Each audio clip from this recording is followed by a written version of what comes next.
The emergence of modern Canada, 1896 to 1914. Introduction. In 1905, Alberta and Saskatchewan joined Confederation. This made Canada a country that now stretched from sea to sea. As you remember earlier, that they had created the colony or the province of Manitoba and the province of British Columbia, but it was still the area known as Alberta and Saskatchewan was still known as the Northwest Territory. Even with Canada's vast territory, it feared takeover from the U.S. So even still, 40 years or so after Confederation occurs, there's still fear in Canada that the U.S. is going to try and take them over. And there's an economic fear as well as political. Canada was also struggling with trying to find a greater independence from Britain, and they wanted more control over their own foreign affairs. You have to still realize Canada is still part of the British Empire, but this created problems within Canada. There's a constant struggle between French and English relations because of Canada's being part of the British Empire. Many of the decisions Canada made were influenced by Britain. Also, many different policies were dictated by Britain. In fact, if Canada wanted to pass a law, the Lieutenant Governor and Governor General of Canada had to still sign it into law as being the Queen's representative in Canada.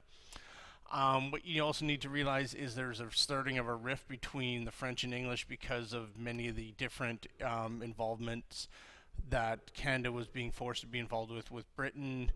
The French felt that why are they out there fighting Britain's wars, getting involved in Britain's affairs when we should be focusing on our own.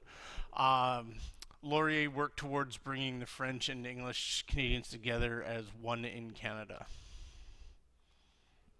As you can see here, we're still technically a British nation in Canada during this time period, even though we're technically our own country because of the Confederation Act and not the Magna Carta, but the British North America Act. We're still technically a colony under British control. As you can see, at this point, Britain had all kinds of different colonies all throughout the world that were also part of the British Empire and were also required to do many of the things like Canada, where they had to support them in wars, they had to pay fees for being defended by the Navy, different things like that. But you can also see around the world with British colonialization, other countries were also doing this around the world, so there's many different conflicts regarding territories and territory disputes. Laurier in this political cartoon is seen as bowing to Uncle Sam during the Alaska boundary dispute. We'll learn more about the Alaska boundary dispute later, but the simple fact is many people still feel that Canada was still under the influence of the U.S., and the fact is Canada didn't stand up to the U.S. in many occasions, and they felt that Canada many times when it came to relations with the U.S. just bowed over and let them do what they wanted. Global markets opened up for Canada's mineral, lumber, wheat, and manufacturing goods throughout this time period. So Canada starts to become a more economically stable country because of these different resource-based industries. Immigrants began to flock to Canada from all over Europe, Britain, the US, and Asia.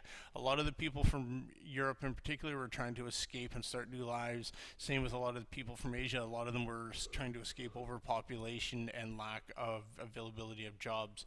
People traveled along the newly constructed railways to settle their new lives in Canada's west. Thanks to the railroad, it was a lot easier for people to get to different places.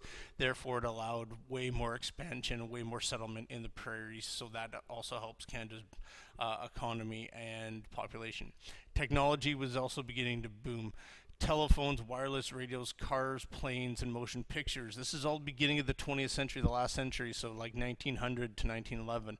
A lot of this stuff made it easier for people to communicate. So now instead of having this great distance across Canada to communicate for, we have telephones that people can call each other, wireless radios so you can listen to radio programming, cars to get different places, planes were in their infancy, and motion pictures started to develop, so it gave people more social things. So life, they say, generally was becoming better.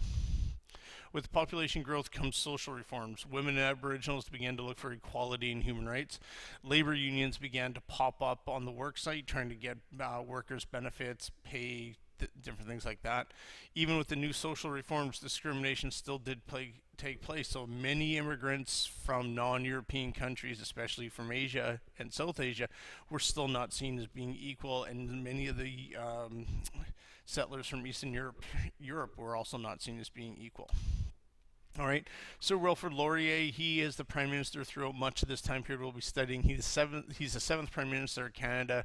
He was in power from 1896 to 1911 when he was removed from power, mainly because of differences in ideas between the East and West. When it came to economic ideas, he was the first French Canadian prime minister. So you have to understand that a big thing for the French, that they actually had a French prime minister in Canada, and it was also deemed the golden age of Laurier this time period.